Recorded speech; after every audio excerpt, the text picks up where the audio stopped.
Back at you again with another one. Make sure you rate, comment, and subscribe. What we're talking about is the topic of how ghetto culture, ghetto hood culture produce poor quality men and women. That's what we're going to pretty much be talking about. In the black community, a lot of people, they don't understand this. They don't realize the magnitude of the problem.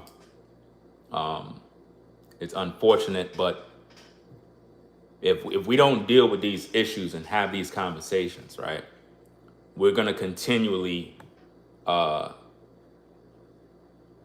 in a world where we're going to be producing low quality men and low quality women, because ghetto hood culture, it don't allow a man to develop the way he needs to develop. It don't allow a man to understand his responsibility and role, because hood culture make a man feel like he don't have to be a responsible man. It makes him feel like mom and dad is gonna always be there, and all he got to do is just be in the house. And consequently, if you have a group of brothers that are not taught how to be a man in terms of their responsibilities, then they're going to naturally gravitate towards a woman to take care of them. Because if mom was always there, right, to take care of her son, then if he's not taught to be that man of the house, as he get older, he's going to have needs, he's going to have desires.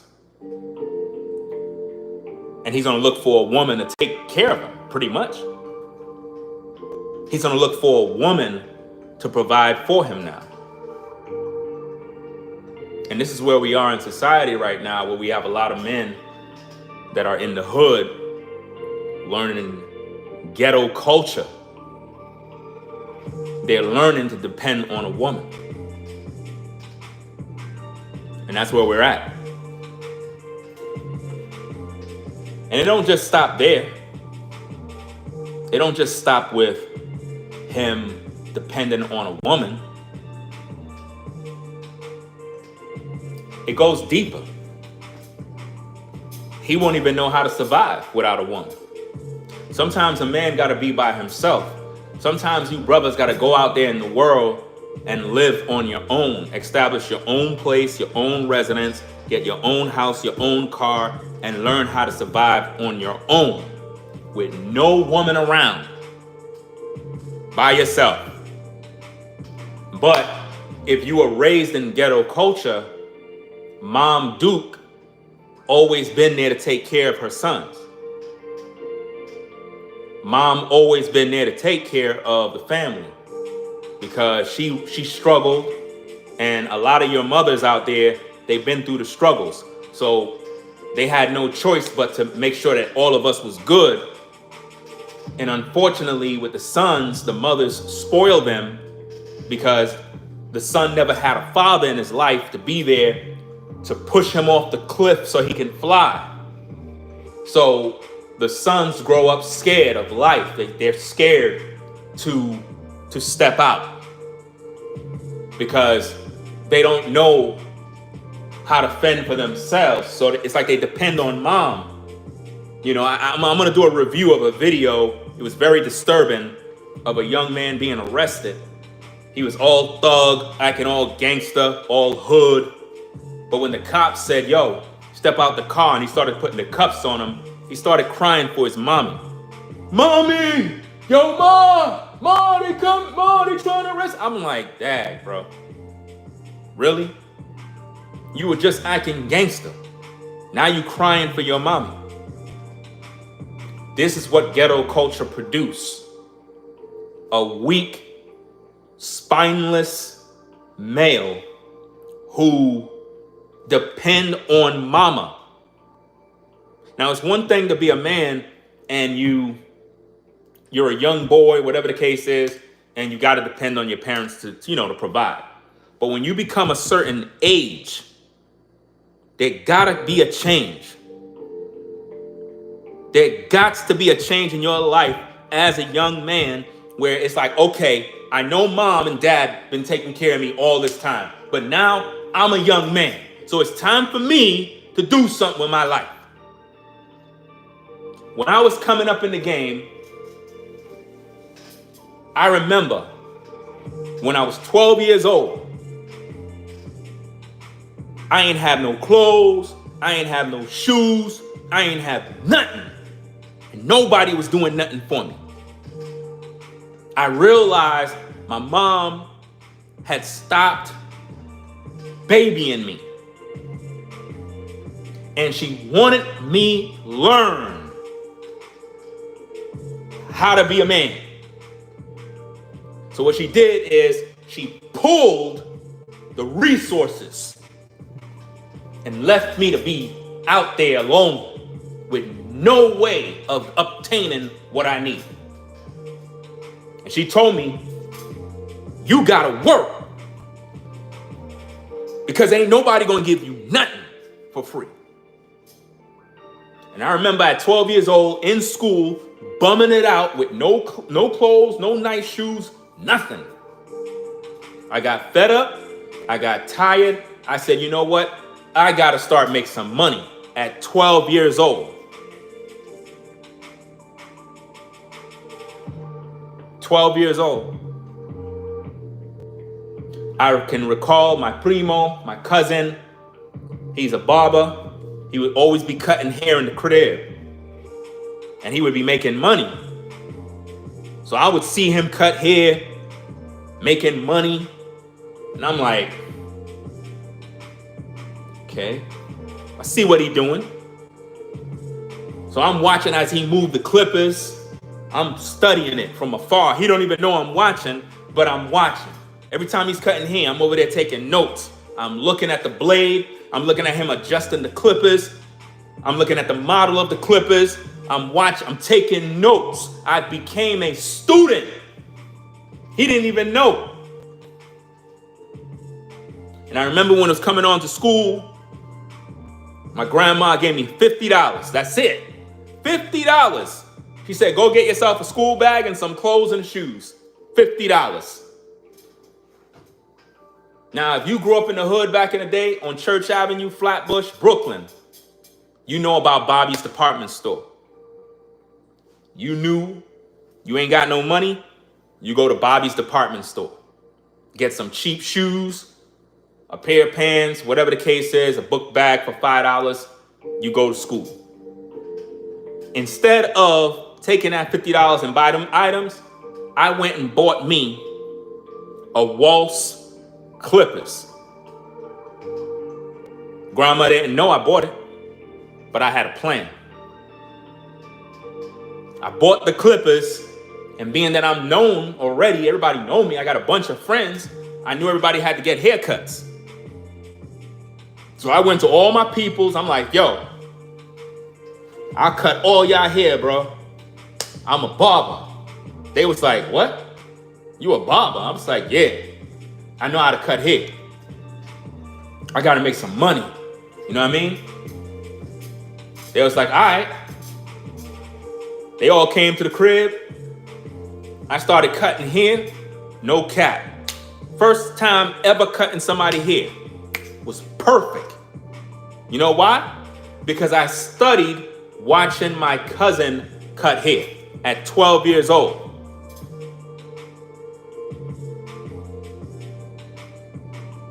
I watched my cousin cut hair and I learned how to do it by watching him.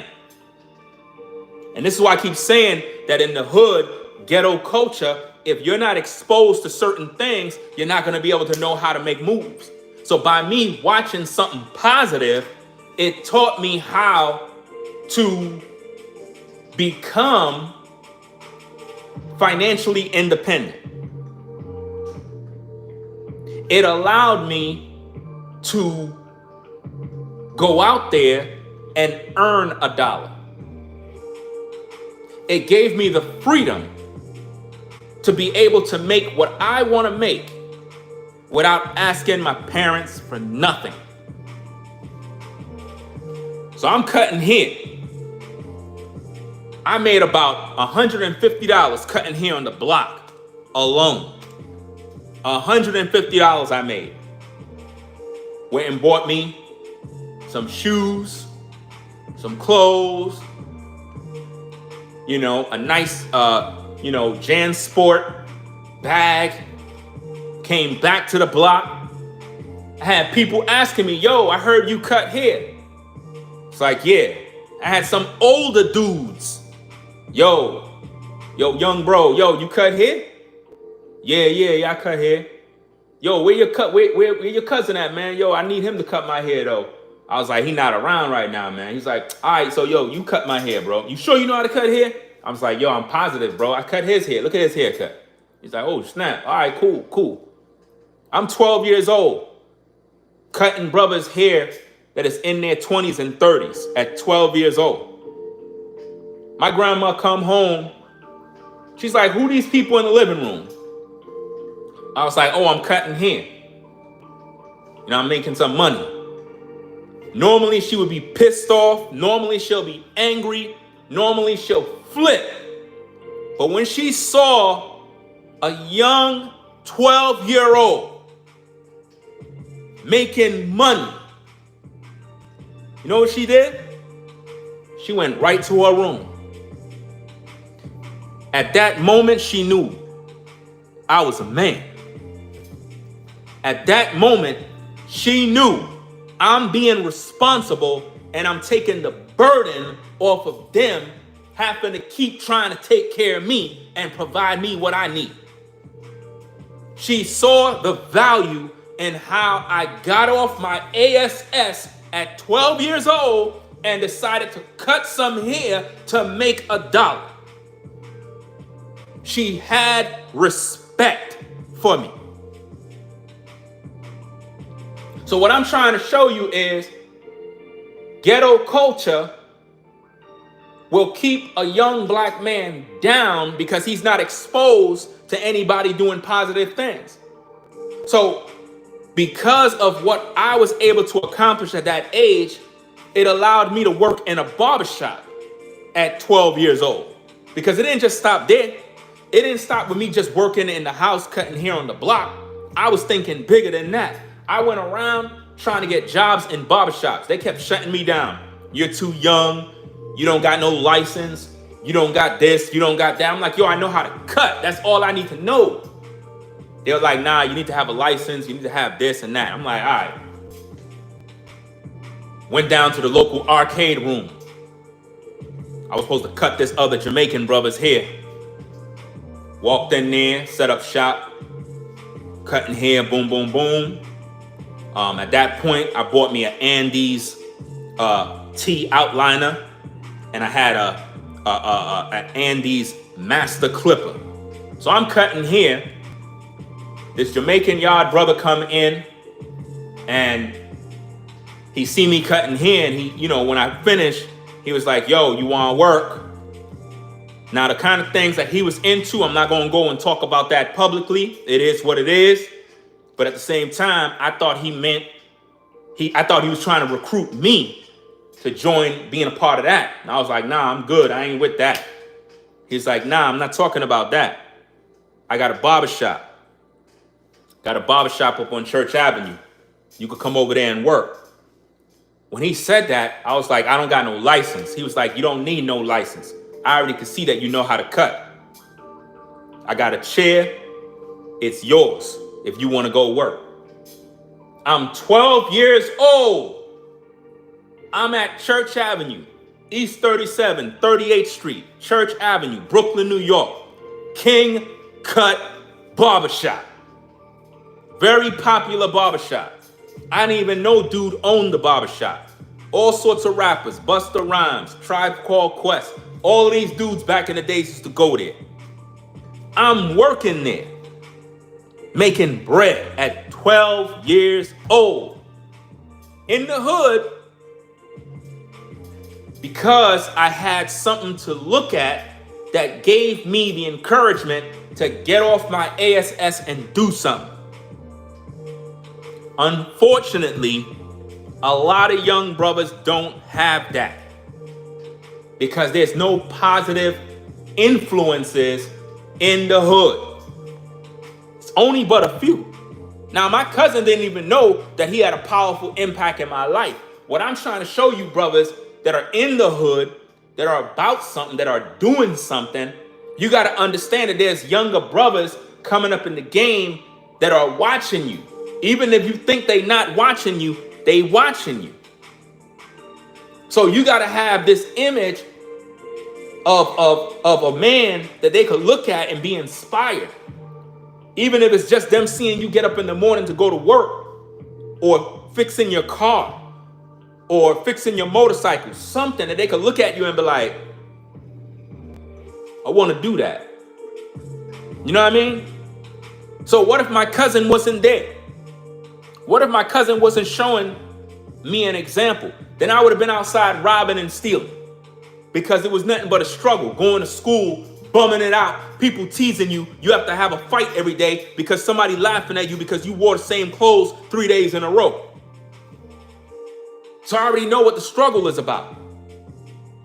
But in the hood, a lot of brothers, they don't got that opportunity. So they resort to depending on their mama all up into their 30s and 40s. You got dudes in the hood, 30s and 40s, still living with their mama. These dudes haven't stepped out yet. I worked at that barbershop all the way up to about 18 years old. And then I moved on because the barbershop had some issues. New management came in. You know, it's just a lot of drama. I'm not going to get into all of that. You know what I mean? Some street things and whatnot.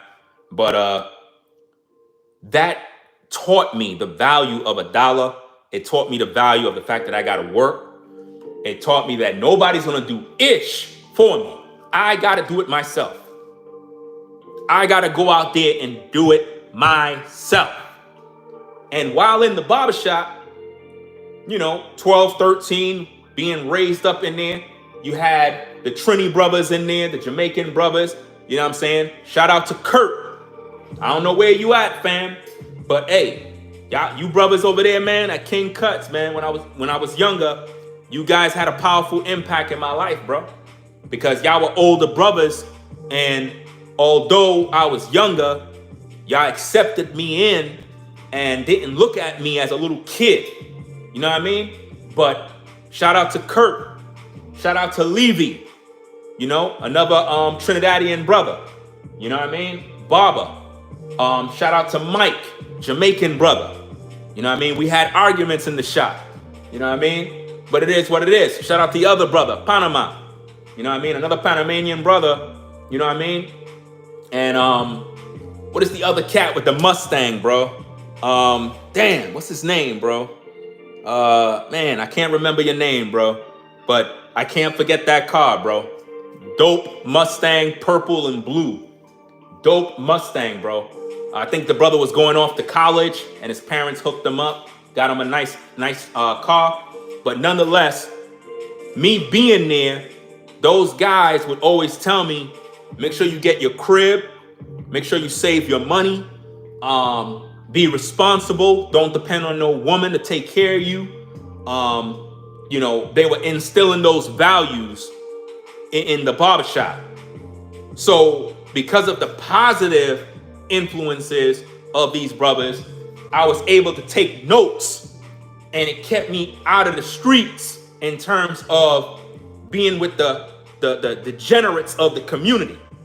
Because one thing about a lot of Caribbean brothers, you know, they're not with all of that ghetto nonsense. They're going to try to live in the best places, even if it's in New York. They're going to try to be in a very nice area and have everything on point. So I was accustomed to being around certain influences, right? I can remember Carl Kanai.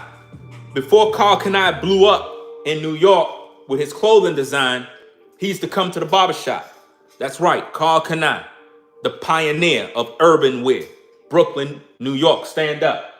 And he used to come to the barbershop with t-shirts to sell. And we used to buy his shirts and, he used to always come through.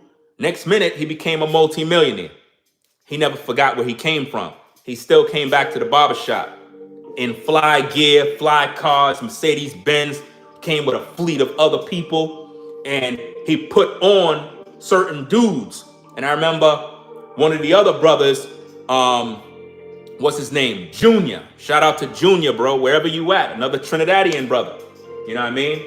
I'm not going to say his last name, but it starts with a G. You know what I mean? That brother was working for Carl Kanai, very successful brother. I was able to see how he lived and was exposed to a certain kind of lifestyle that showed me what hard work can get you. So because of all of that, it gave me a sense of value, culture, and work ethic of these particular men. And I put all of the different information they gave me to keep me out of the streets, because all my other friends was getting killed, shot, and put in prison. I know many dudes from back in the days that are dead right now. They're no longer here. You know what I mean? They're gone. Why? Because they wanted to live in the streets. So I stuck with my music. I stayed in the crib. You know what I mean? And it kept me productive for a very long time.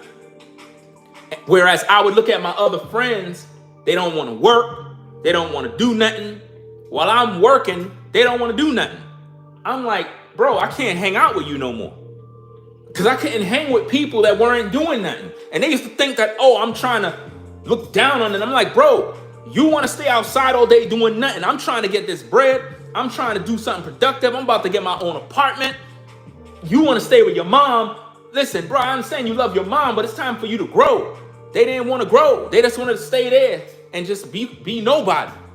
So I had to cut everybody off. And that's when I started to really understand what it meant to roll solo. I would roll solo, tunnel vision. Yeah, I talked with people. I was social, but I stuck to myself. Because around me were too many distractions that's keeping me from the prize. Whether it's young ladies trying to be a distraction, or certain brothers always want me to hang out. Yo, let's go to Coney Island. Yo, let's go get the shorties, bro. Hey, yo, let's go do this. I'm like, nah, bro, I'm staying in the crib. I got music to do. I gotta go to school tomorrow. Man, you with all that school stuff, man, yo, you bugging. I'm like, all right, cool. You stay right there. You stay right there. I got things I gotta do. So I know that there's no excuse for us as men in the hood to be surrounded by nothing but negativity all day. You can make the choice to get out of that world in terms of ghetto culture. Because ghetto culture produced poor quality men and women. And I'm going to get on the case with the women in a short while, but I got to focus on these brothers. Ghetto hood culture will teach a man to depend on a woman, period. If you a black man in the hood in the ghetto, chances is you're living with a black woman right now.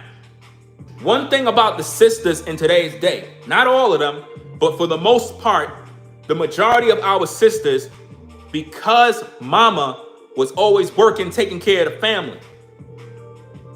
Because of that, right? She has been taught to go out there and take care of a man. So all of the young black women are coming up, getting jobs, getting their own crib, and they're doing what they see mama did. But unfortunately, because she didn't have the father in her life, she decided to get a man, and he's normally a bum who ain't doing nothing. So she's letting him drive her car.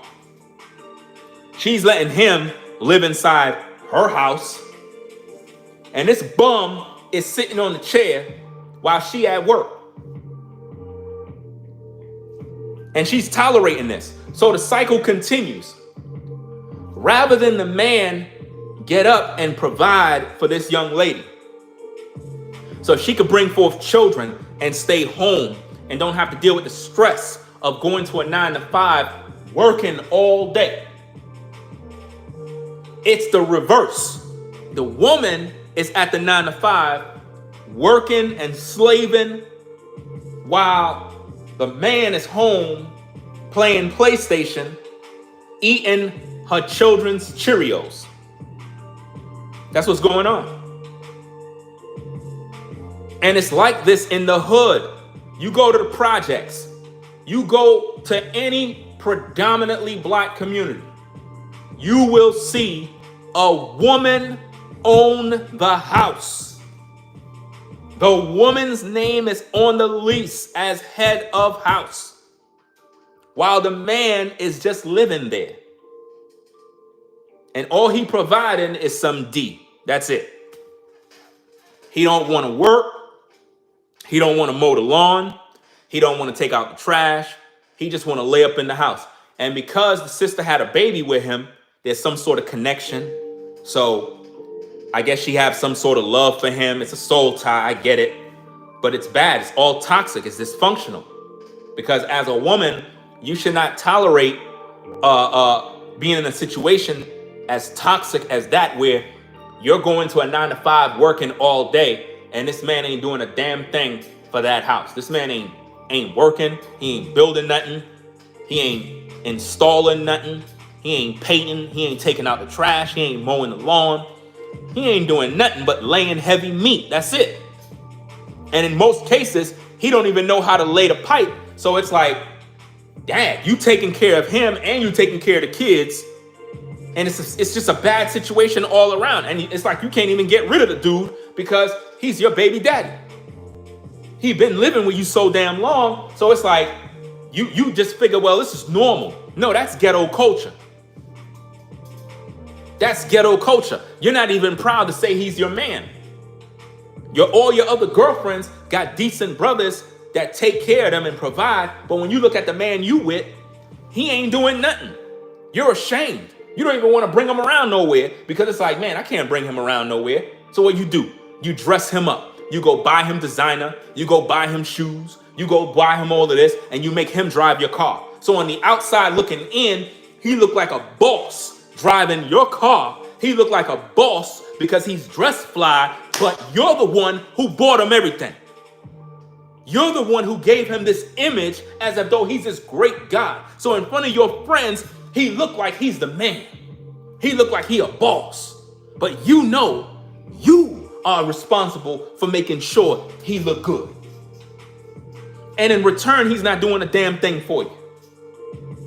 That's dysfunctional. That's crazy. He should be buying you ish. He should be buying your clothes, buying your shoes. He's supposed to be providing for you.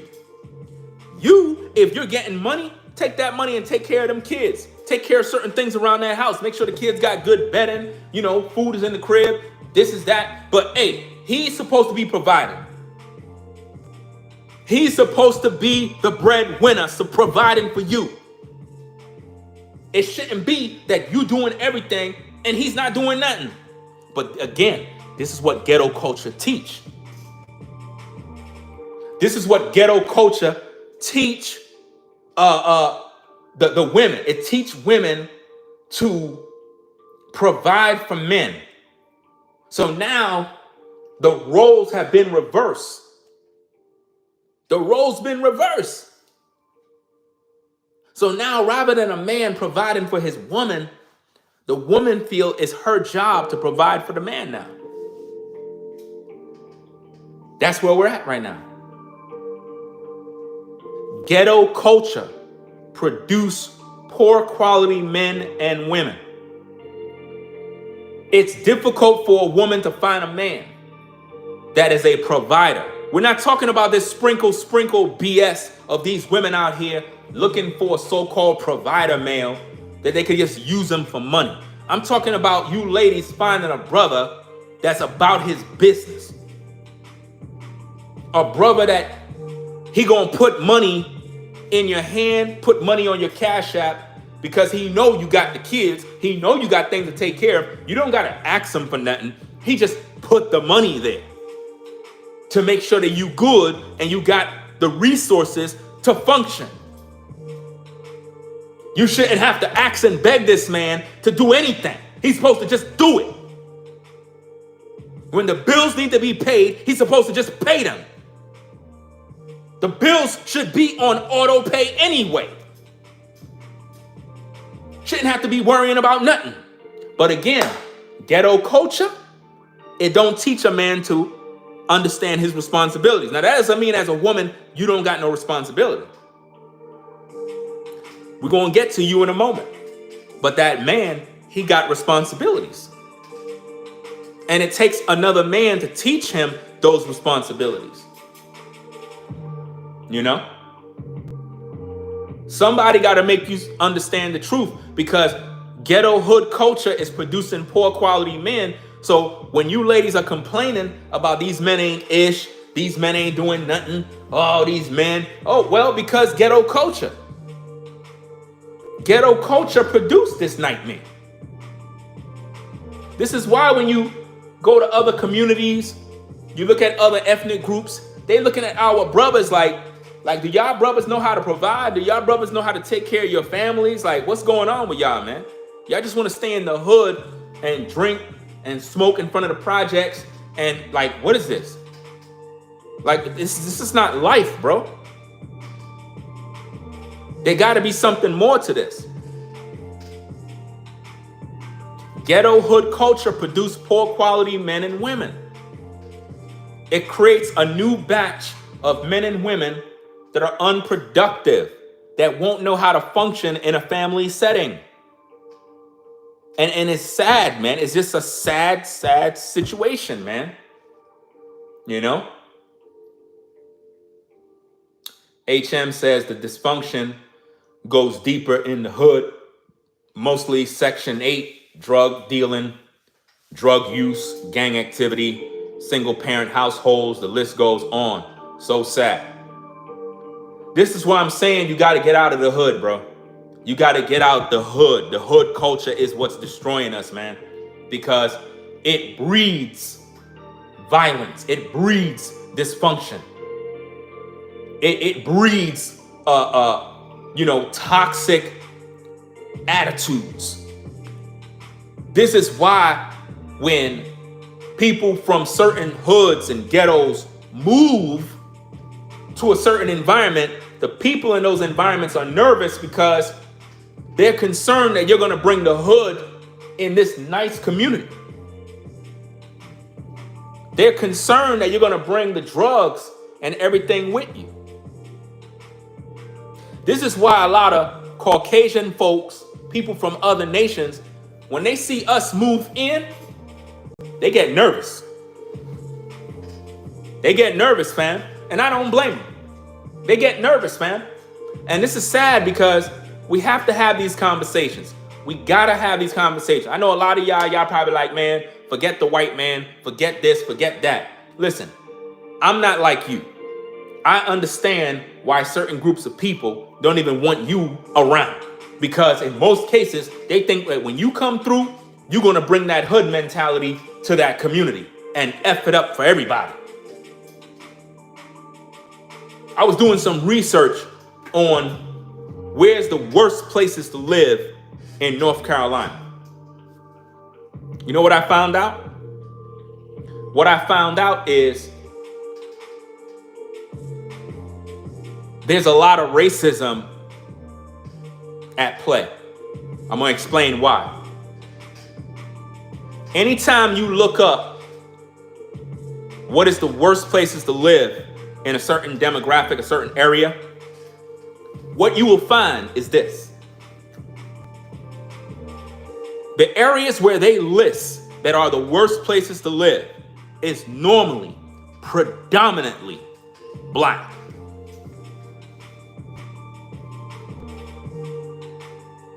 And it's not black people who made this list. It's not black folk who made this list. A lot of it have to do with racism, and also it have to do with truth. You can't sugarcoat this. Wherever you put predominantly our people, there's going to be crime. There's going to be shootings. There's going to be violence. These are facts. You can't deny this, man. You can't deny this. Because even in Brooklyn, I've seen this. Back in the days, you could go to house parties. How many of you remember that back in the day? Put a 1 in the chat. Back in the day. Anybody that's from New York, you know what I'm talking about. Back in the day, house parties was dope. You could go to house parties. You could chill. You could vibe. You know, meet the ladies, have fun. A lot of music. You could dance. But then, over the years, it became violent. People started to get shot. People started to get stabbed. Going to house parties was no more. Couldn't go to house parties no more. You know what I mean? Couldn't go to house parties no more. So it's like you had to stop going. There's a fly that just keep flying around here, fam. I'm gonna get him with that damn swiper. I don't know where I put it. You know them damn swipers that you have and you go, psh, one of them things? I bought 2 of them things from Home Depot. This is what happens when you open your garage door. That's why I don't really like opening that door. But anyway, back in the day, the parties was lit. But then again, we had to stop going because it started to get violent. You know? It started to get violent. People started to get killed because of hood culture. Whereas it used to be peaceful, but it's no longer peaceful. The clubs back in the days started to close in New York because every time somebody was getting shot. So all the clubs in New York had to shut down because wherever our people congregated, there was always violence. You know? I'm gonna get this damn fly. This fly is pissing me off, man. This fly is pissing me off. I got this, bro. I'm gonna get that fly right now. Watch. I ain't playing, fam. Tired of this mess. So I got my weapon right here, bro. See, I keep everything real with y'all, fam. Y'all come to the platform. Ain't no sugarcoating here, fam. I'm still New York at the end of the day. You know what I mean? We in North Carolina, but at the end of the day, I'm still New York, bro. Brooklyn, stand up. So when that fly come around, it's interesting how he not around now. It's interesting now the fly don't want to be around now. Where he go? Come outside. Where you at? Why are you hiding? Where you at? All of a sudden, because I pulled out this, fly disappeared. It's crazy, bro. But anyway, how ghetto hood culture produced poor quality men and women. A lot of you brothers that are in the hood, we're not saying all of you, so don't get it twisted. A lot of you brothers go to work. A lot of you brothers, matter of fact, let me take the moment to salute the brothers in the hood that are on point so we could balance out the playing field. In the hood, you have a pocket of brothers that get up every morning to go to work. These are the positive brothers of the hood. These are the brothers that were raised in the hood from birth. This is all they know. They know it's not cool, but they rep the hood. They understand where they at, but they know they got to be responsible men. These guys go to work every day. They do their just due. They go through the struggle. They stacking bread. Some of these brothers bought their own car. Some of these brothers moved out their mama crib, and they doing their thing. You know what I mean? So salute to those brothers. They're on point. They're working. They're working towards getting a house. Some of you brothers already got a house already. Some of you brothers got college degrees, and you're doing very well for yourself. So we're saluting you brothers. A lot of you brothers came out the projects. You came out the hoods. You came out of the pissy elevators. You know what the struggle is like. And you decided to do something for yourself. We're not downing you brothers. Even if you still live in the hood, we know that you're working on getting out. We know that. You're the positive brothers. We're not talking about you. We're talking about the brothers that don't want to go nowhere. They just want to live in their mama house. They just want to live in their girlfriend house and stay there and having a bunch of babies. How you a black man, no job, you bringing in no money, and you having all these babies? You getting all these women pregnant, having all these babies, and you can't even afford them. He on top of the computer, fam. Let me see if I can get him. Hold on. Let me see if I got him.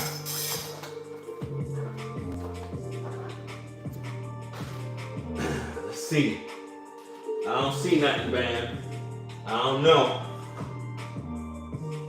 Maybe I missed him. I don't know. But I'm gonna get him, bro. I'm gonna get him. I'm just gonna keep my weapon with me, bro. You need to buy one of these, fam. I'm telling you, these things work miracles, right? So, a lot of our brothers, man, they dependent on the woman, and they having these babies when they can't afford them. The worst thing you can do as a black man in today's culture is to be having these babies, and you can't even provide. That's the worst thing, bro. That's the worst thing, bro. You bringing in all these babies, and you don't even have a job. Which brings us to these ladies, bro. How ghetto hood culture produce poor quality men and women. You ladies have to stop. You gotta stop taking care of these men by making them stay at your crib. Don't do that. I don't care if you like him. I don't care if he lay in the pipe. You don't let that man stay by your crib. You let him go out there and figure it out. As a man, you're supposed to have a time where you're alone, where there's no one there but you, and you got to figure life out. You got to establish yourself as a man. You got to learn what it means to take care of yourself, to make moves without no woman helping you. Because if you could do that by yourself as a man, it's going to develop your character. And then by the time you get with a woman, you understand your purpose and she understands her purpose. But a lot of women are opening their legs for men that are degenerates. Ladies, you can't be in the hood and open your legs for a man that you know don't have a job. He's not doing nothing with himself. He's just living with his mama. If you get pregnant, you're going to struggle because that man is a bum. He's not doing that.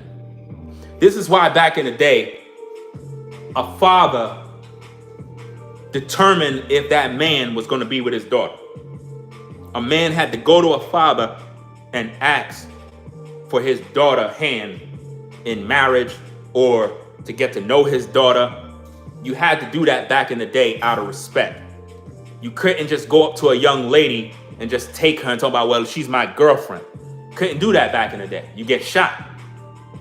You'll get beat up by all her brothers. Matter of fact, back in the day, we knew not to disrespect a sister if she had like 4 or 5 brothers. We knew to be on our best behavior if Charlene or Tamika had 4 brothers. We knew. You better not disrespect Tamika.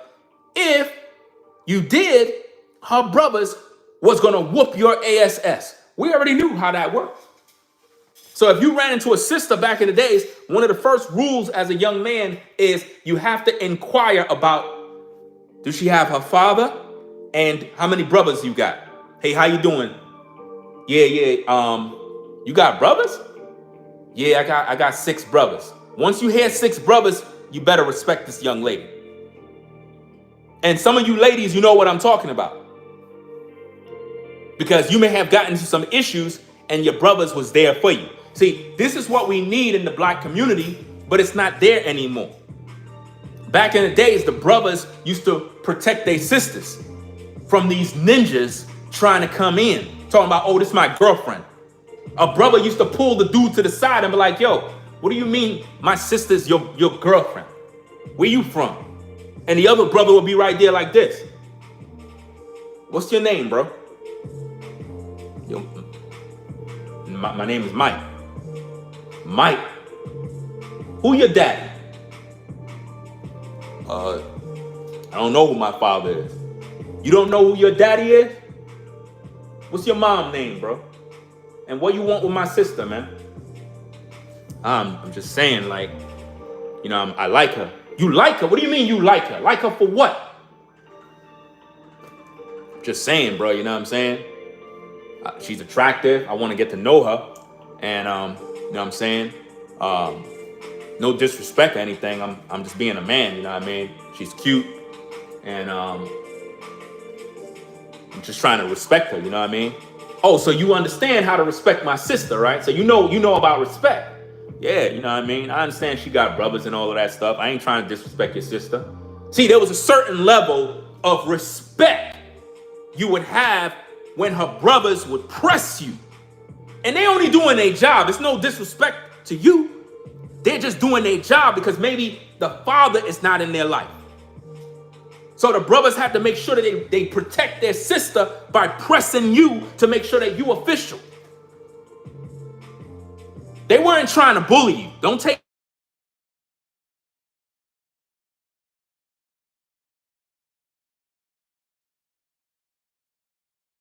somebody's at your front door. Is that me? This looks like Amazon. Hold on a second.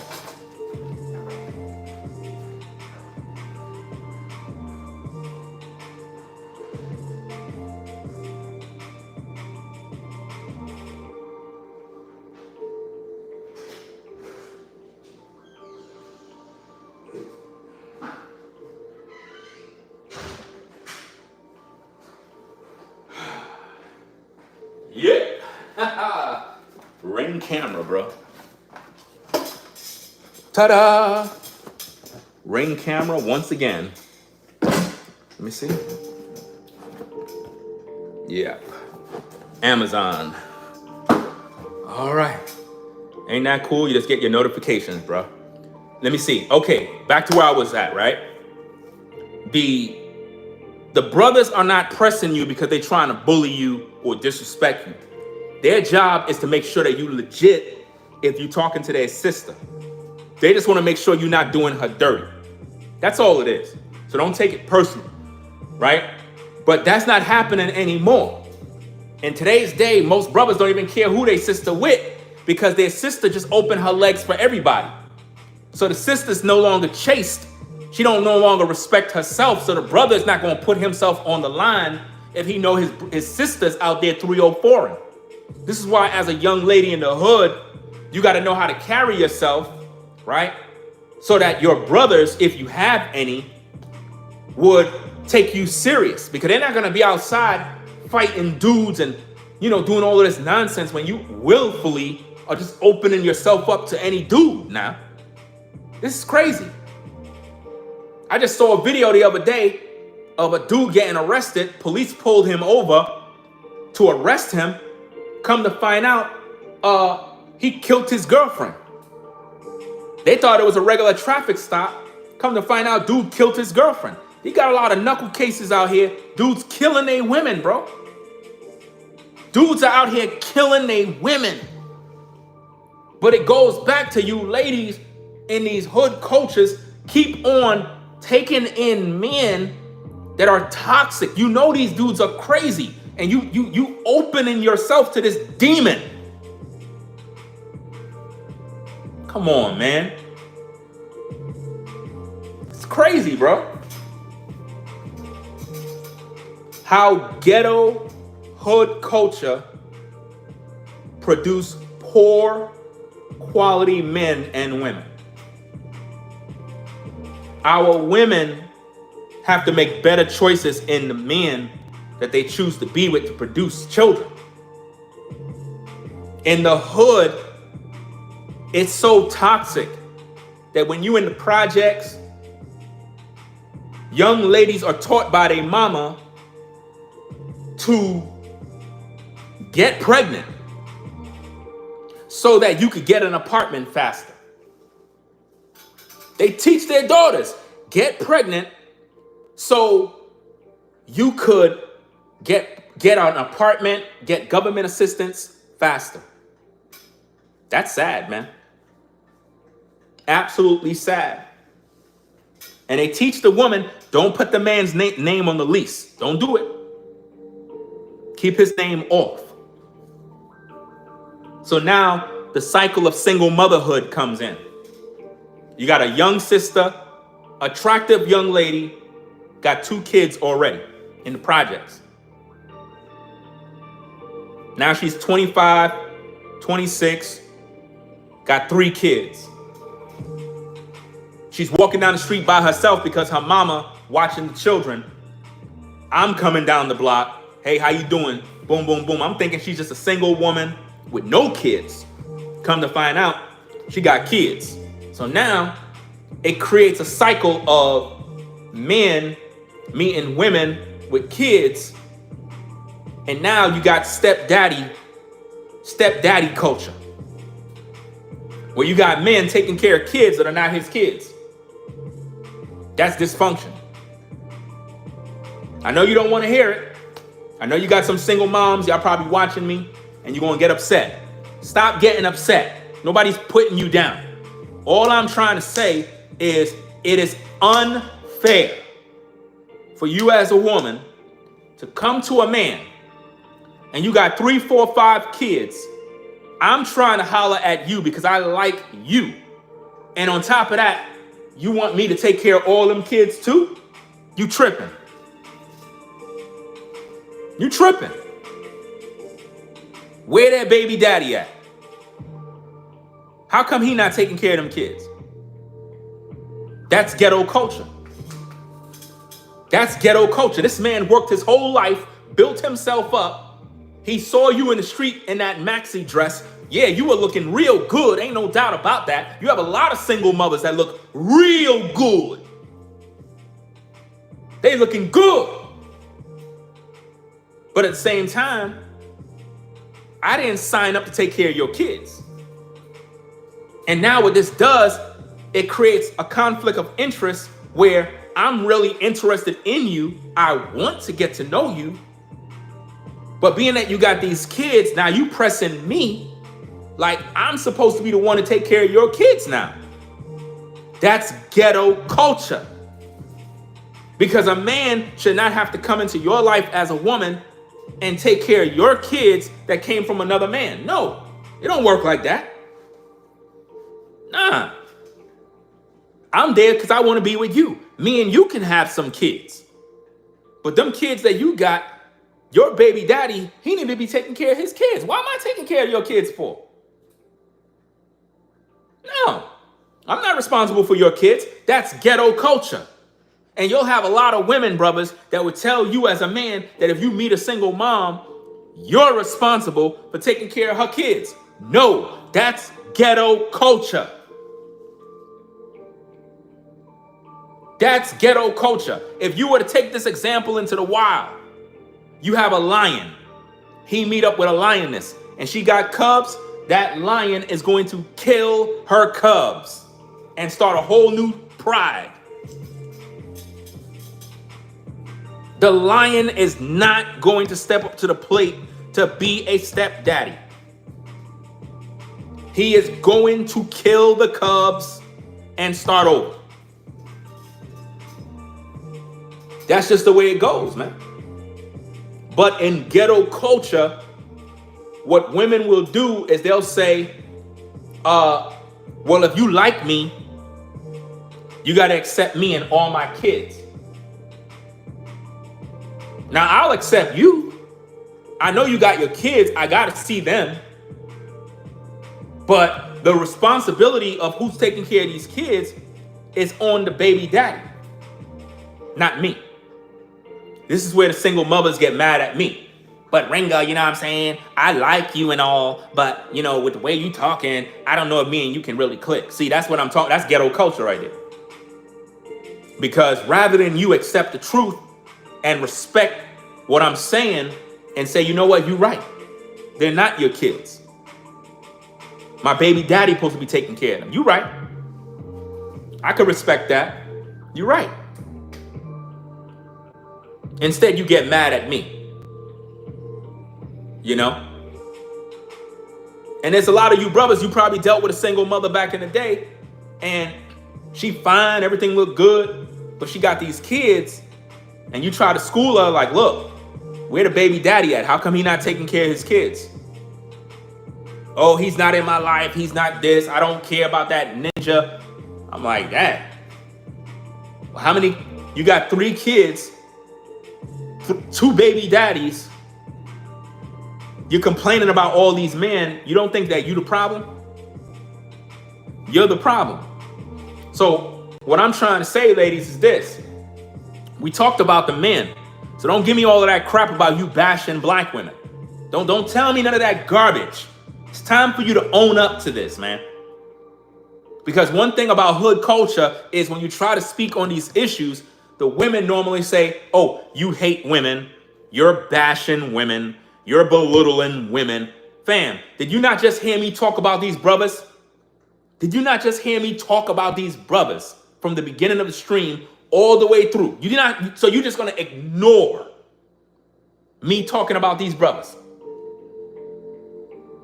This is what I mean. You don't want to be held accountable. And that's part of the culture of ghetto hood culture. It teach the women not to respect a man. To the point where when a man tried to regulate a situation, the women would just try to make the man look like he just bashing women.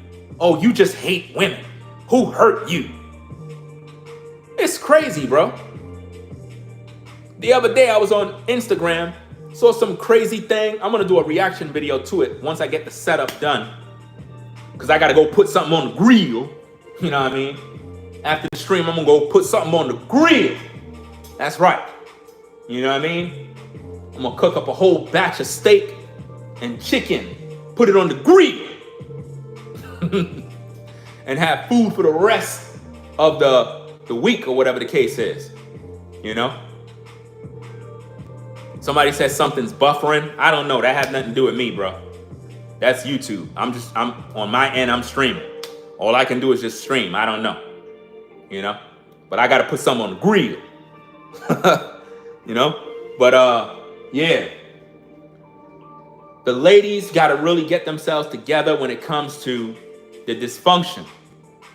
Ladies, it is dysfunctional as a woman to have kids from another man. And then when a new brother come in, you're expecting him to be the father of your kids. That's crazy. You don't supposed to do that. You're supposed to acknowledge who this man is and not burden him with your kids. That's no different than you having $20,000 in credit card debt, and when you get with a man, you're expecting him to pay your bill. I'm not doing that. If you got credit card debt, that's your problem. That's not my problem. I'm not in debt. I don't owe nobody nothing. You better pay your bill. Yeah, but you my man. You got to pay my debt. I'm not paying nothing. I'm not paying nothing. But I thought you were supposed to be a provider. Woman, you acquired that debt before you got with me. And even if you with me, you ain't going to be doing nothing financially unless I'm there to give that green light. I ain't going to make you put us in a hole of debt and you under my watch. No. That's like I'm doing my thing and my wife talking about, oh, I'm going to go get me this credit card and max it out. You ain't doing nothing. If I'm the breadwinner and I got to pay for this, you ain't going to get nothing and max nothing out. Because I'm the one that's going to have to be paying them damn bills. So if you get a credit card, you're going to be responsible for whatever bill you acquire. Because I ain't paying it. You know? It is what it is, bro. Ghetto culture produce poor quality men and women. It's difficult for a brother to find a wife when our women come to them with ghetto culture. It's difficult to try to school, teach, and guide a woman that have been indoctrinated in ghetto culture. I was watching a YouTube channel the other day where all this dude does is expose and exploit black women from the ghetto, and he called his videos, hey, another 304 adventures, another, and all you see is hood chicks. And I'm like, bro, you're exploiting these young ladies, bro. In my mind, I'm like, man, he's making money exploiting these women. Rather than teaching these ladies to do better, he's using it to entertain the people with hood culture. How could a man wife up a woman who loved to be a thug, who loved being a hood chick? And when you look at these women, bro, I ain't gonna hold you. When you look at them, you would want to put heavy meat inside of them. But at the end of the day, it's like, damn, all I'm doing is being a part of the problem if I put heavy meat inside of her. Yeah, she thick, she got a wagon, man. Because you know a lot of hood chicks be looking good. I ain't gonna hold you. The hood is full of sisters that look real good. You want to put heavy meat inside of them deep. But as a productive quality man, it's still dangerous to do because she have ghetto culture. So how do you take a woman out the hood and teach her the right way so she could be a civilized, decent woman prepared to be with you? Because if you take a woman right out the hood, put heavy meat inside of her, and she get pregnant, bro, you're done. You're finished. She ain't gonna want no relationship. She's just gonna want that bread. You're gonna be in child support court. That's all a part of ghetto culture. Ghetto culture do not teach a woman to settle down with a man and become a wife. Ghetto hood culture teach a woman to get pregnant, take you to child support court, get that money, and now she's able to buy her weave, her phone, and live good in the projects. That's hood culture right there. I'm giving you the game. I'm trying to show you what it is. You have a lot of sisters in the hood that look real fine, but for the most part, they're not prepared, trained to be a wife. They're not. Just like a lot of the men are not prepared and trained to be fathers and husbands in the hood. In the hood, black men are trained on how to be thugs, how to be in gangs, how to sell drugs, and how to shoot one another. That's what the hood culture teach. A black man in the hood is more likely to go to prison than go to college. In the hood, a black man is more likely to get arrested rather than graduate high school. That's hood culture. Matter of fact, if you're a black man, people automatically assume you had to been arrested already. I'm sure if I do a criminal background check, I'm sure you got some sort of charge. I had people that try to do that with me. They'll try to go find my information, do criminal background checks. You ain't gonna find nothing. I never been arrested, never been to prison. My record is clean, fam. I'm not no thug. Never been in no damn police car locked up. None of that mess. Because like I said, I had positive influences growing up. I had a couple of negative ones, but for the most part, I had positive influences and brothers that kept me on the straight and narrow path. I had brothers, older brothers, that when they saw me going left, they would literally grab me up like this and be like, bro, I don't want you hanging out with these dudes over here, fam. You want to go to jail? You want to get killed? You want to get shot? Told you already, don't hang on that block, bro. Go to school.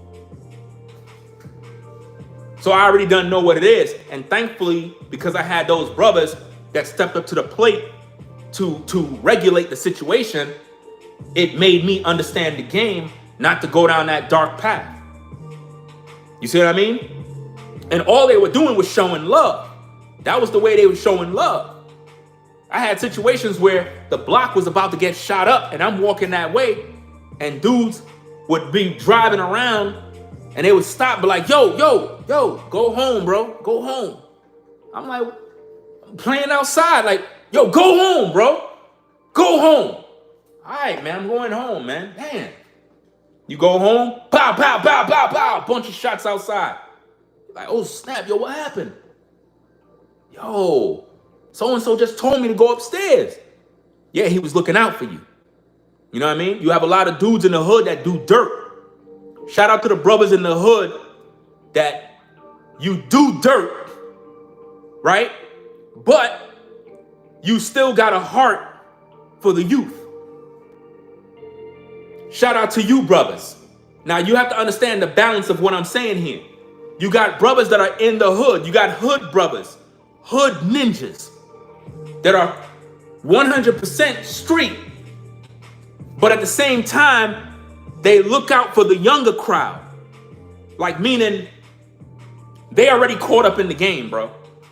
They ain't no turning back from the lifestyle, bro. They already done been to the penitentiary. They already got felon. They already messed up, bro.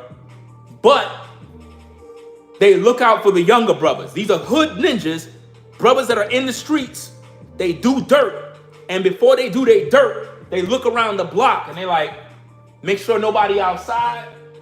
They watch their background. They see some kids on the basketball court. They'll go to the court. Be like, yo, y'all go upstairs, bro. Why? What we got? Yo, go upstairs, man. It's getting hot out here. And as a young brother, you know what he mean by it's about to get hot out here. So you would go upstairs. That's him showing love. He's doing dirt. Yeah, he wrong. He know he's wrong, but he don't want y'all to get caught in the crossfire. He don't want y'all to get caught up out there. That's hood culture. So sometimes in the hood, you got some brothers that are hood, they're ghetto, they got that street mentality, but they still got a sense of value that somebody taught them. Because you're not just gonna look out for the young brothers unless somebody, could have been a grandma that was praying for you, could have been Big Mama, it could have been somebody that instilled some sort of value in you. So you have a sense of morals, even though you in them streets. You got brothers that are about to kill another brother on the corner. He see his eye, but he see the kids at the store. His mans in them is like, yo, just shoot the block up, bro. He's like, nah, fam, you don't see the kids? You don't see the kids, bro? Yo, wait, bro. Wait. They in the car, bro, with the burners on standby. They waiting for the corner store to clear. All right, the kids are out. Hey, bro, get out the car and go walk over there, bro. Make sure no kids is out there, bro. Yo, what up? Yo, ain't no kids here, man.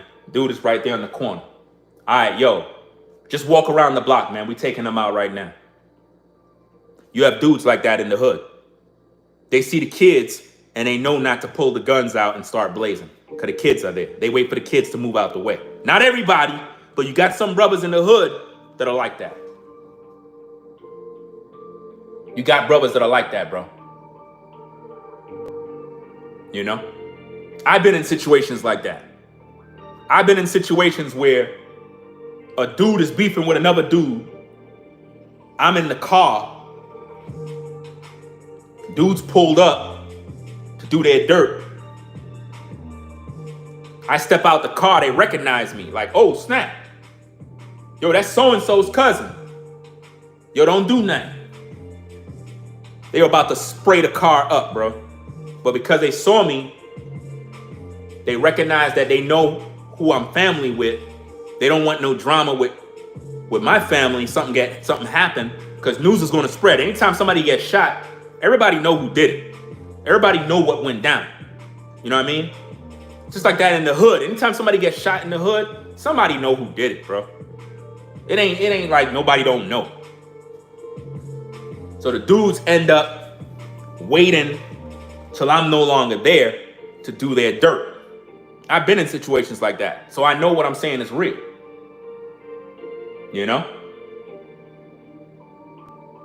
Another thing that hood culture produce is men that would turn a blind eye to violence. Grandma gets shot, nobody don't know who did it. Yo, I don't know who did it, officer. I don't know. I ain't no snitch. That's ghetto culture. A young boy gets shot in the face. Y'all know who did it, but ghetto culture will teach you, I'm not pointing out who did it because I ain't no snitch. It's crazy. What is a snitch? The true definition of a snitch is we rob a bank. I'm the getaway driver. You jump in the car. I drop you off. You got the money. Cops is behind us. I get pulled over, boxed in. They got me. You got away scot-free. There was no cameras. Nobody saw you. You're good to go. But I get caught. Because I'm mad that I got caught and you got away with the loot, here I go talking to the police.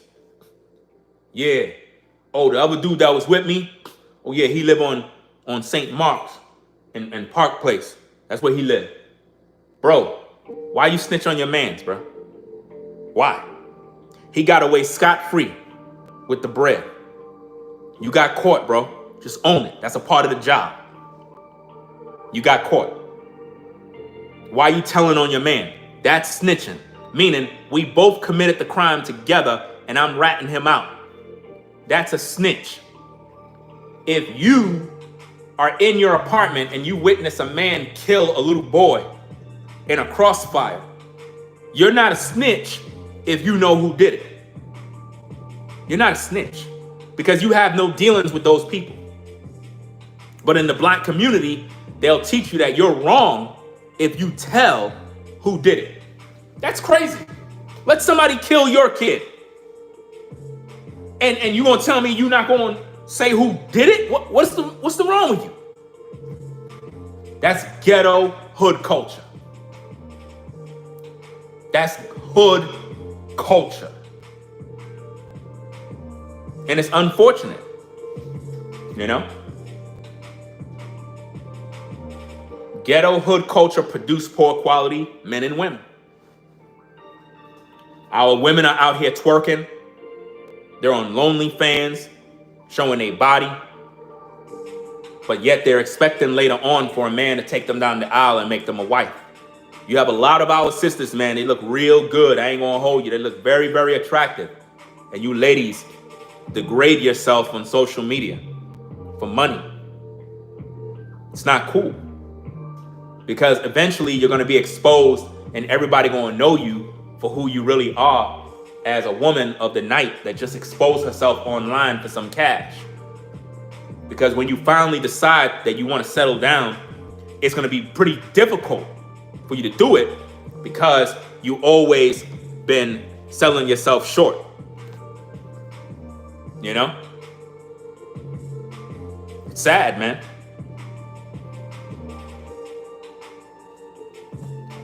Yeah, if you're an active participant of a crime or anything and you rat your buddies out, that's a snitch. If I got caught, if we robbed the bank and I got caught, I'm gonna have to just accept the fact that I got caught and do the time. And being that I didn't rat you out and we cool, you know what I mean? I know that you got me in terms of making sure I'm good on the commissary, you know, visitations, make sure my family good, give them a few dollars, make sure that, you know, my cut go to my kids. Hey, it is what it is, but I'm not going to rat you out because I know we both committed the crime.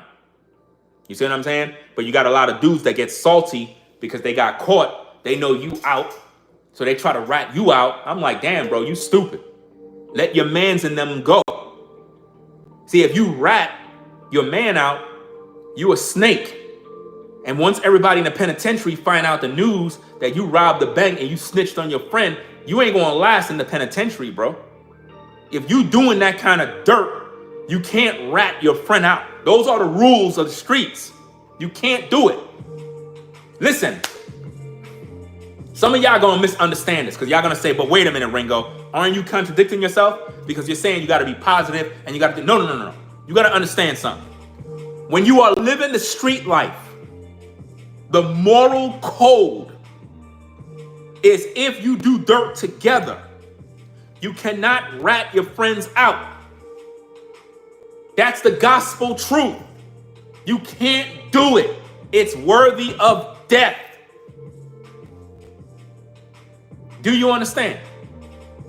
If me and you go do a jukes and you get caught and you snitch on me and I end up in the penitentiary with you, you ain't gonna survive, bro. You're not gonna survive. Why you do that for? You broke the code. That have nothing to do with some sort of positive. No. If you got caught, do the time. I got you. If I'm your mans in them, I got you. Y'all remember the situation with what's that movie? It's not Casino. It was a mobster movie. And something had happened, right? And I think it's not Robert De Niro. Robert De Niro played the young boy's father. Robert De Niro played the young boy's father in the movie, and the cops was asking the young boy who did it, and he didn't snitch. He didn't point out who it was. Y'all remember that scene? It was Goodfellas? Goodfellas, okay. Well, you remember the scene, right? And eventually, the young boy grew up, and it was a situation where he never snitched. And when he got out, they were like, yo, you did good, bro. You did good. You didn't snitch on nobody. That's what I'm talking about. If you're a part of that world, the moral code is you're not supposed to snitch. You understand? But now, if you see and witness a crime of a young child being killed, and you seen who did it, it is not snitching if you let the police know, hey, I know who did it. You can do these things anonymously. You don't have to make them know who you are. You know what I'm saying? Because you had nothing to do with that. That was an innocent child that got killed, bro. Yeah, you could report it anonymously. Nobody don't have to know who you are.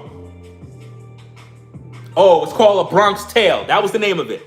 Bronx Tale. That was the name of the film, y'all. Bronx Tale. Right? That was the name of the film. The Bronx Tale. Yeah, that was it. Good movie. So I hope you understand the difference between snitching and being a civilized human being, right? Ghetto hood culture produced poor quality men and women. We got to do better, people.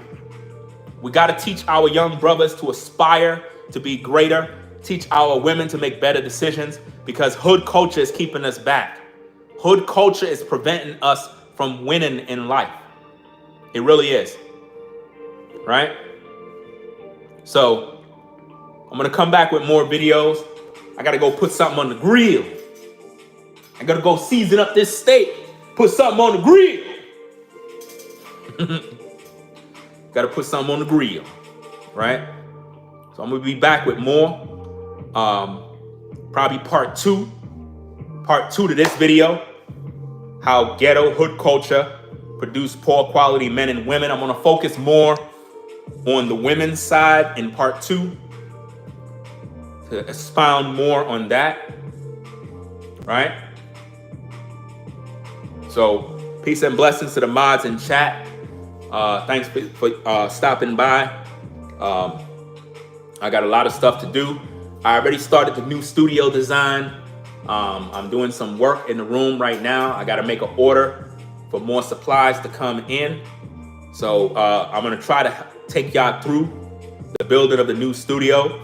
Perhaps I can go live while I'm working in the room, and y'all could pretty much just see me just doing my thing.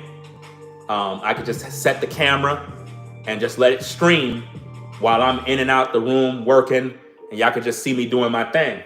You know what I mean? So you could see the studio being built. Remember, your support made this happen. So the least I could do is kind of take you through the process, and you could watch me do it, which will be interesting for streaming, right? So we're gonna come back later with more content similar to this one, part 2. I'm gonna also set up my computer system on the other side to try to get some reaction videos going, because there's a lot of stories that I haven't covered, and I'm really behind on content, but it's cool because I'm gonna get back to it, and it's gonna be crazy. We're gonna be dropping content like crazy all day long, every day, all day. I just need the studio to get finished so I can do what I need to do. Streaming is not a problem with the internet service I have. You don't need a high upload speed to do streaming. Only upload speed is necessary for is uploading videos. But streaming, all you need is like 20 megabytes per second or something, 30 megabytes per second, something like that is good enough for streaming. So y'all take care, man. I'm gonna go fix me something to eat and do what I gotta do, put something on the grill, and eat up all this steak and chicken, right? Let me see what's going on here with the chat. And salute to everybody in the chat, you know.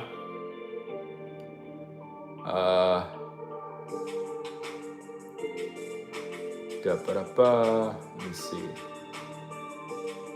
Good video. Put that steak on. You need to eat, fam. Use woodchucks if you got them. I'll look into that. I just bought regular charcoal, you know what I mean? Like the regular stuff that you use, that everybody uses in New York. So you said woodchucks.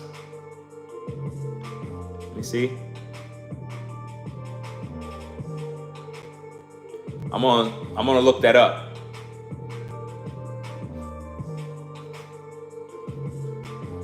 Okay, let's see.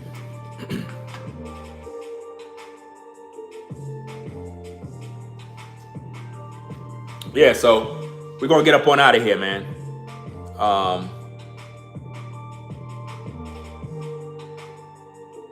You said what? Let me see. Ringo doesn't use lighter fluid to start the grill.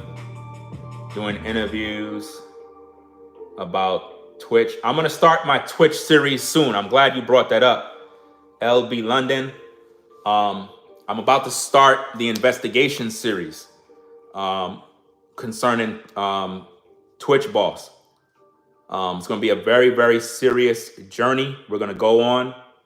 I noticed that a lot of people been watching some of my older videos regarding Stephen Twitch boss. We're about to start our investigation. It's going to be a very, very serious series. It's going to lead all the way into the Allison woman. We're going to investigate what she's doing to find out who murdered that brother, because they swept his death under the rug. And we're going to reopen the case and review all the videos that I've made. So if you're interested in that, look out for that. We're about to go on a whole journey concerning Stephen Twitch boss, right? So look out for that, right? Let me see. Joe says, my last comment is pretty wild. Hope no one takes it out of context. Let me see.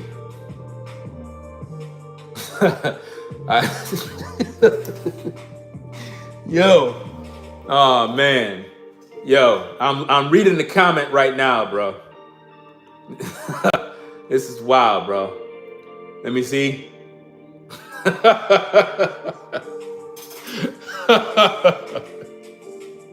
Yo, I'm not even repeating your comment, fam. Because if I repeat it, it's going to be, hey, yo, hey, yo. I'm not even repeating it, bro. You know? And again, if y'all got anything on Ollison, send it to my Instagram. You know what I mean? At Ringo TV Raw on Instagram. If you got anything, interviews, anything that's going on with Ollison Hawker, send it to my Instagram. Y'all got any info? Send the info to me. Any interviews, shows, her whereabouts, images, Instagram posts, send them all. Because we're about to go on a major investigation. Right? So let all your friends know we're going to start that series up and do what we got to do. So, hey, y'all take care. Shout out to Sean, the Navigator, in the building. Tracy in the building. What's going on?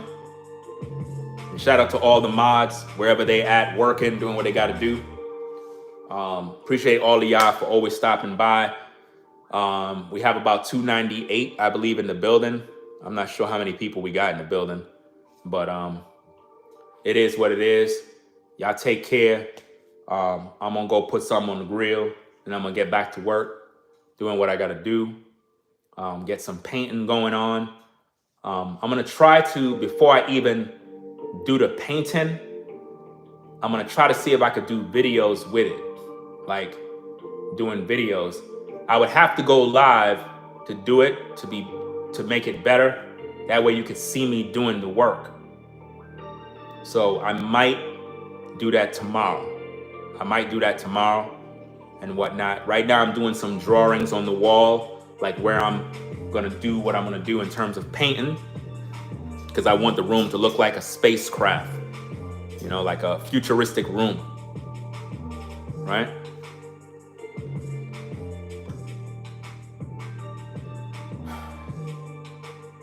I gotta go put something on the grill, man. And remember, I do it the old-fashioned way, fam. I didn't buy one of them fancy propane tank grills and all that stuff. I do it the New York way. You know what I'm saying? Where you get the grill, you put the charcoal in. I didn't buy no, what is that? The charcoal or whatever it is that flames automatically. You have to put the lighter fluid on it, or whatever the case is. You know, it is what it is, man. Hey, I don't know. I'm doing it the New York way. You know what I mean? It is what it is. To me, it make the food taste the best. You know what I mean? For real, for real. I know how to grill. Bro. I put some steak and chicken on the grill.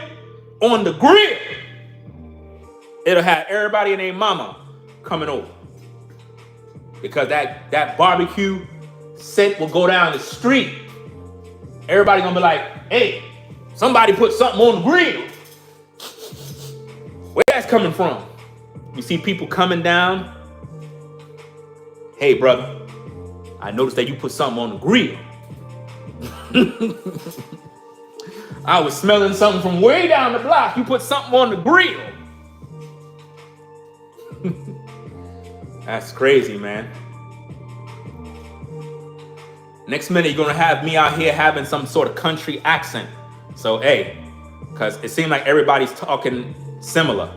Like I said, when I was scooter riding, I was in some area, and you had some country boys.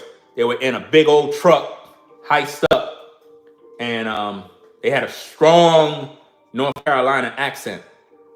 And you know, I eventually I'm gonna be talking like everybody else, bro.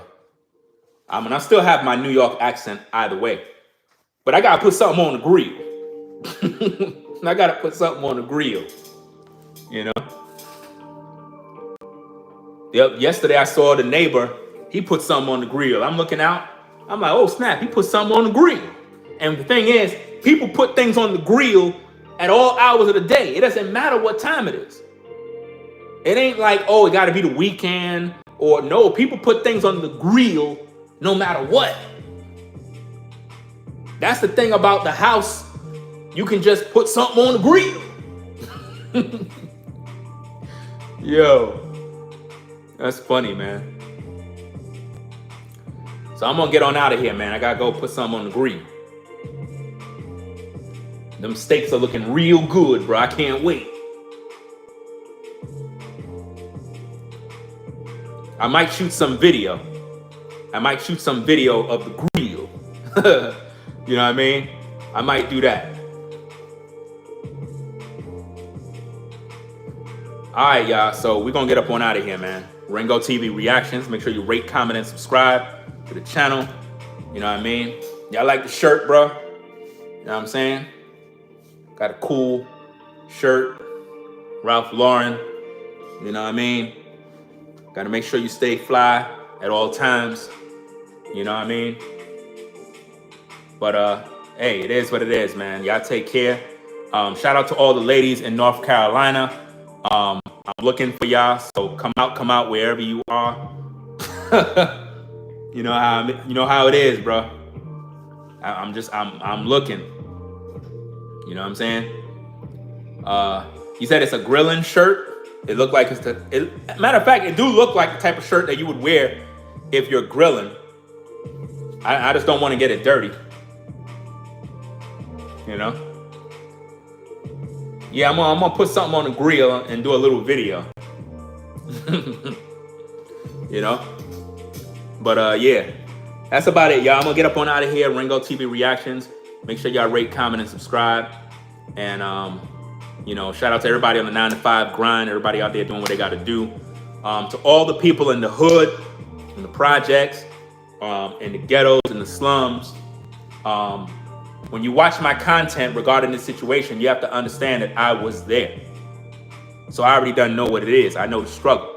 So don't look at my content as though I'm putting you down. I would never put down anybody in the hood. I came from the hood. I would never do that. My job is to encourage you and build you up, but I have to tell you the truth at the same time about what's going on so that you can understand the magnitude of the problem, right? So if you're a young brother coming up in the game, you got to be a productive young man, get a job, start a business. And we're going to talk about that because for a lot of times, we are always telling our young brothers, go get a job, go get a job, go get a job. We don't really tell them, go start a business, go start a business.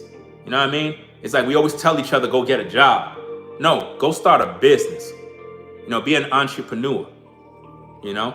Hang around people that are doing great things. This is what you got to do as a young black man in the hood. You got to find people that are productive and hang around them. Even if you don't got nothing to offer, just kind of tell them, look, bro, could I stick around to kind of just absorb the energy of what you guys got going here just so I could kind of be around it? You know what I mean? I'm not used to this type of stuff. I'm always in the hood, you know what I mean? And I don't really get exposed to this type of stuff. So I just want to know, could I just chill right here and just kind of watch? You know what I mean? Good. You good, bro. You can stay there. Matter of fact, yo, come inside, man. Check out the place. This is what I'm saying. Sometimes you gotta go places where people are doing business and just ask them if you could just kind of chill and see how things work because you want to be exposed. You gotta let them know, like, bruh, I live at so-and-so. I'm in the projects. I don't get to see nothing. I'm trying to be on the straight and narrow path. You know, I didn't grow up with my dad. And I noticed you got a business over here. I was just wondering if I could just kind of just chill and just kind of see how things run and just kind of hang out a little bit. I'll stay out of the way, not causing no trouble or nothing. I just want to be around positive energy. Sometimes you got to tell people these things and you'll be surprised how they look out for you. You know, you might end up getting offered a job. You know, some of these companies might be like, you want to work? You want to have a job? A job? You want to offer me a job? Yeah, I'll give you a job. Cool. Hey, I'll take a job. You know, next minute you working. You know what I'm saying? So you got to go around people that are being productive. You can't be afraid. If you're a brother and you're from the streets, don't be afraid to start up a conversation with people that are being productive. Don't be afraid. Walk up to them, introduce yourself like a man. You know what I mean? It's all about respect. Always remember that. Everything is all about respect.